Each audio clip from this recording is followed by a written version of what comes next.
Alors, aujourd'hui, on va parler de quelque chose qui est souvent un peu négligé, je trouve, et qui n'est pas vraiment toujours bien exploité, en tout cas, c'est les communiqués de presse.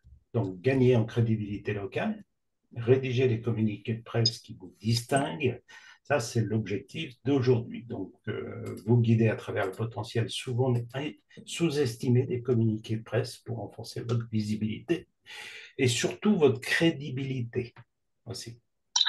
Donc, pour un prochain sujet qui sera euh, l'histoire des partenariats au niveau local, donc ça sera un prochain atelier, ça, eh bien, votre crédibilité va aussi passer par le communiqué de presse. Et à partir de ce moment-là, eh bien, ça sera beaucoup plus facile pour vous de pouvoir collaborer éventuellement. Alors, je ne dis pas que ce n'est pas facile maintenant, hein, et que le communiqué de presse va tout faire, non, mais c'est toujours mieux quoi, quand on est visible localement et qu'on a quelqu'un qui a éventuellement rédigé un article de presse ou que vous l'avez envoyé à une personne. Je trouve que le mieux, c'est souvent beaucoup plus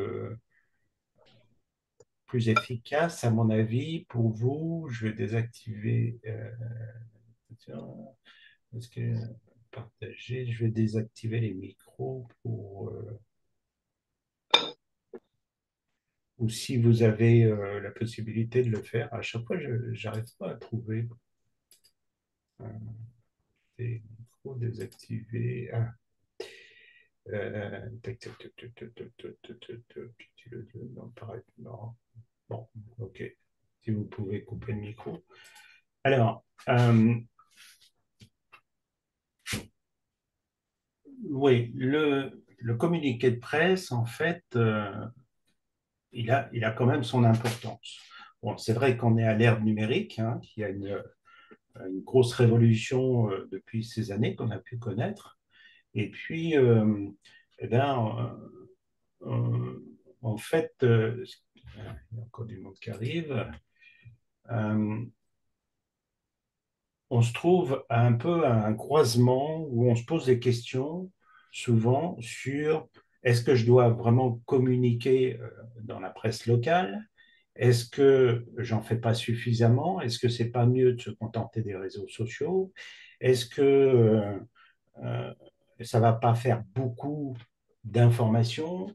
Il y a déjà beaucoup d'informations à l'heure actuelle, ce qu'on appelle la surinformation. Et des fois, c'est un peu à double tranchant. On ne sait pas trop où se placer en fait avec ça. Mais ce qu'il faut toujours garder en ligne de mire, c'est ben déjà, d'une part, la première chose, c'est d'être dans la philosophie du slow marketing, hein, comme le livre pour les personnes qui ne connaissent pas encore. Donc, je viens de sortir un livre il n'y a pas si longtemps, là, quelques semaines, sur le slow marketing. C'est l'art d'avoir une présence incontournable. Alors, je fais juste une petite page de pub, là. Vous pourrez trouver ça sur mon livre. Je vous l'envoie. Voilà, il y a tout le contenu dedans. En fait, c'est l'art d'avoir une présence incontournable sur le web sans compromettre vos valeurs en tant que praticien. Et ça, il y a très peu de choses qui sont justement sur ce sujet. Il y a très peu j'ai remarqué, très peu, si ce n'est quasiment pas, de, de coachs ou de formateurs qui vont apprendre le marketing sous cet angle-là. Et c'est souvent des techniques un peu agressives et intrusives.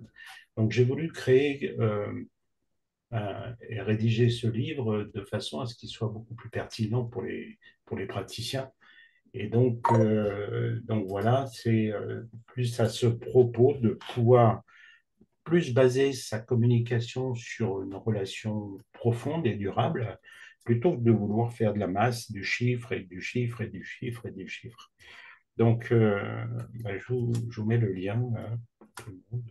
Voilà, si vous voulez vous le procurer, ça sera très bien pour vous.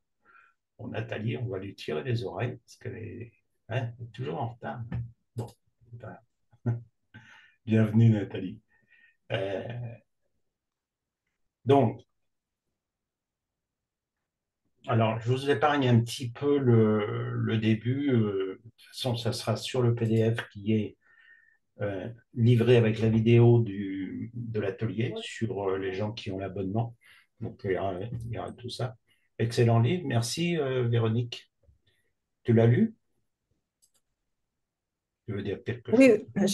j'ai pas fini, mais bonjour. J'ai pas Bonjour. fini, mais oui, oui, ce que j'aime bien, c'est qu'on peut aller piocher des informations. On n'est pas obligé de suivre, tu Oui, vois ce que je veux dire. Et ça, oui, j'aime bien ce principe-là, d'aller oui, chercher ce dont on a besoin. oui, oui.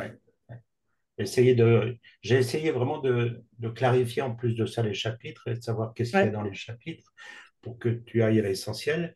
Et puis en plus de ça, sous forme d'un petit roman comme ça avec Clara, je trouve que c'est beaucoup plus sympathique. Désolé pour le retard, Nathalie. J'ai eu un petit problème technique. Pas de souci. Sois la bienvenue. merci. Euh, donc merci pour ton retour. Marie-Pascale, tu l'as lu, non? Pas encore? Pas encore complètement, non. J'avoue que là, je me suis beaucoup plus concentré Ah, sur le Pascal. salon que j'ai fait ce week-end, Ouais. Bon, à tu me m'en parleras. préparer, qui Mm. d'ailleurs s'est bien mieux passé que mes derniers. Ça a été mon meilleur salon. D'accord.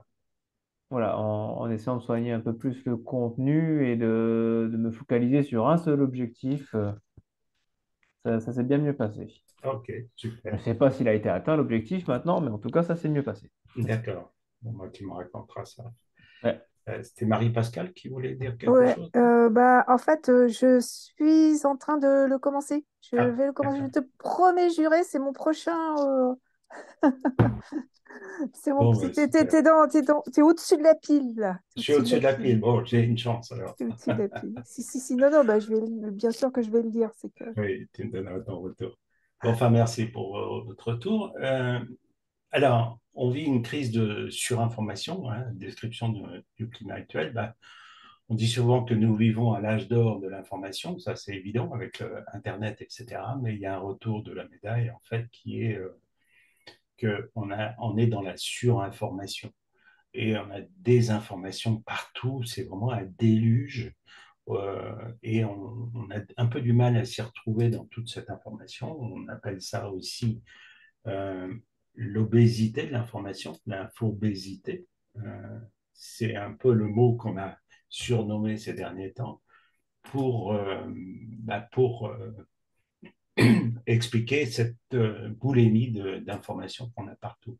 Donc, plus le marketing agressif qui vient dans notre vie comme une intrusion et qui a plus tendance à nous considérer comme des simples consommateurs plutôt que des clients, des êtres humains en fait. Et le tout, c'est de savoir s'y retrouver dans tout ça, de savoir faire sa place, d'être à sa juste place même d'ailleurs, et puis de pouvoir créer des messages qui soient beaucoup plus impactants et puis une communication qui soit vraiment beaucoup plus basée sur l'être humain, comme je disais tout à l'heure. Donc, et c'est vraiment urgent et crucial de repenser en fait avec cette philosophie de repenser notre façon de communiquer en tant que thérapeute. Je dis nous hein, parce que je me considère dedans, mais en fait, bon, je ne suis pas thérapeute hein, pour les gens qui sont nouveaux, qui ne me connaissent pas encore, mais ce que je veux dire par là, c'est que je l'applique pour moi-même de toute façon, pour moi, pour ma propre communication. Je ne suis pas partout. J'essaye d'utiliser des choses moins agressives, mais de façon à apporter beaucoup plus de valeur en fait à mon audience. Et pourquoi c'est essentiel de se démarquer, non pas par le volume, mais par la qualité et la résonance, ben c'est là que la distinction entre le volume et la valeur entre en jeu, plutôt que de se joindre à la course et de faire du marketing intrusif, de vouloir jouer sur en fait, sur la quantité. Et ça, c'est ce que beaucoup d'entreprises ont fait maintenant et ce que je déplore un petit peu, mais bon, euh, les thérapeutes ne savent pas non plus. Ils connaissent qu'une seule façon de le faire, c'est de faire la promotion de leur activité tout le temps. Promotion, promotion, promotion. Voici ma nouvelle carte de visite, voici mon nouvel atelier, inscrivez-vous tout de suite, machin, etc. Et puis, on ne prend pas suffisamment le temps, en fait, de créer une relation avec une audience. Et c'est ça que je trouve qui est un peu dommage, qui manque cruellement, c'est cette relation avec une audience. En fait, une audience, c'est pas parce qu'on est sur les réseaux sociaux qu'on a 20 000 j'aime sur notre page pro, Facebook par exemple, que déjà tout le monde va recevoir notre message, non. Et puis, on risque de plus se tirer une balle dans le pied quand on fait ce genre de pratique, plutôt que de paraître comme quelqu'un qui est intéressant, qui vraiment est dans le bien-être, la bienveillance, etc. Et même si on l'est en tant que thérapeute bienveillant, quand on a une personne à côté de nous, ça peut se sentir automatiquement. Eh bien, sur le net ou dans la communication, ça prend une autre tournure. C'est complètement différent. Et on est vu à travers ce pont de communication, en fait, sur lequel on va mettre beaucoup de barrières. C'est ça qui est un peu dommage, je trouve, parce que on se retrouve avec deux frustrés, comme je dis toujours, à la fois le client ou le futur client qui, lui, comprend pas trop le message, il est un peu nouveau peut-être dans les médecines alternatives, il vient de découvrir ou de prendre conscience que ça pourrait être bien pour lui. Puis en fin de compte, en arrivant sur un site internet pas bien conçu, ou une brochure pas explicite, ou un flyers trop amateur, eh bien, qu'est-ce qui va se passer? Il va recevoir une mauvaise image en fait du thérapeute ou du service que le thérapeute pourrait lui apporter. Et ce qui fait que ça va diminuer sa confiance de plus en plus et il aura plus peur d'aller voir un thérapeute ou un praticien qui peut vraiment l'aider plutôt que au contraire dire ok j'ai pleine confiance oui donc on y va. Et c'est pour ça que c'est essentiel, ce pont de communication, et d'utiliser des outils qui soient vraiment adéquats, qui reflètent toute votre singularité, votre personnalité, votre identité de marque, comme je construis avec chaque personne que je suis. Eh bien, cette identité-là va mettre en valeur en fait qui vous êtes en tant que thérapeute et comment vous définissez comme thérapeute et ce que vous apportez réellement de différent.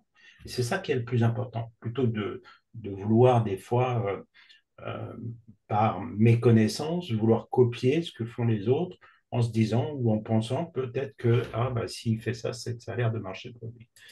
Donc, et ce n'est pas souvent le cas en fait. Donc, il faut faire attention à ce genre de piège quand on démarre et quand on ne sait pas trop justement comment faire pour présenter notre activité. Et le communiqué de presse est un bon moyen, je trouve, pour eh bien, se faire connaître déjà localement, d'augmenter cette crédibilité, cette autorité que vous pourriez avoir en tant que thérapeute, parce que vous savez que dans l'esprit de beaucoup de gens, quand on apparaît dans un média, là, ça veut dire que on prend de l'importance, on prend de la valeur automatiquement. Et je pense que ça vaut le coup d'utiliser ce genre de médias qui, bien souvent, peut être gratuit, hein. Donc, ça vaut le coup d'essayer d'explorer un peu plus ce genre de médias. Donc, voilà. Alors, le slow marketing, qui est un duo puissant, évidemment. Emeline, petit témoignage, grâce au slow marketing, à tout ce que nous apprend au travers de tes ateliers, j'ai remarqué que j'attire exactement les clientes que je peux aider. Que je peux aider. Qui se met dedans. Je sais aider et qui sont les clients idéaux pour moi. Tout est là et dans cette pratique de communication en douceur. Merci Sylvain. Merci pour ton témoignage, Emeline. Je pensais à toi l'autre jour, la semaine dernière, parce que c'était la Saint-Émile. Je me suis dit, il faut que je lui souhaite sa fête. Et puis, désolé, j'ai complètement oublié. La journée est passée.